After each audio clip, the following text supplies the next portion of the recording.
కొంతమంది విచిత్రమైనటువంటి భావజాలంతో ఉంటారు. వాళ్ళకి ద్వేషం మోడీ మీదన, బీజేపీ మీదన, ఆర్ఎస్ఎస్ మీదన, హిందుత్వం మీదన. దాన్ని కవర్ చేసుకోవడానికి భారత్ గురించి కామెంట్ చేస్తారు, మోడీని గురించి కామెంట్ చేసుకుంటున్నాం అంటూ ఇండియాకి సంబంధించినటువంటి శక్తిని తక్కువగా అంచనేస్తారు, ఇష్టం వచ్చినట్టు వాగుతూ ఉంటారు. వాళ్ళ వ్యాఖ్యలు ఎట్లా ఉందంటే, ఏముంది ఆ సింధు నదికి సంబంధించిన ఒప్పందం వీళ్ళేదో స్టేట్మెంట్లు ఇస్తారు, అక్కడ ఐక్యరాజ్య సమితి దగ్గరికి పోతే అయిపోతుంది, ప్రపంచ న్యాయస్థానం దగ్గరికి వెళ్తారంట. సార్ ప్రపంచ న్యాయస్థానం చెప్తే వింటామా? లేకపోతే ఐక్యరాజ్య సమితి రిఫరెండం పెట్టమని అడగలేదు కాశ్మీర్లో? మనం ఏమైనా పెట్టామా? ఎప్పుడు అడిగింది అది? ఆ రోజు జవహర్లాల్ నెహ్రూ రాసి ఇచ్చినప్పుడే అడిగింది రిఫరెండం పెట్టమని చెప్పేసి.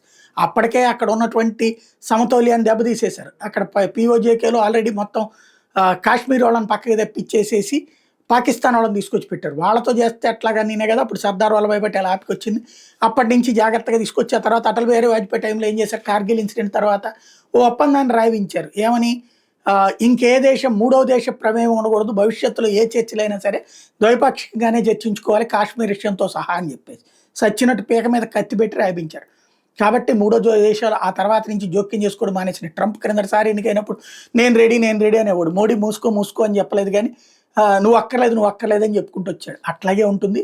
భారతదేశాన్ని ఇవాళ రోజున తల వంచేలా చేయగలిగినటువంటి దమ్మున్నోడు ఎవడు లేడు.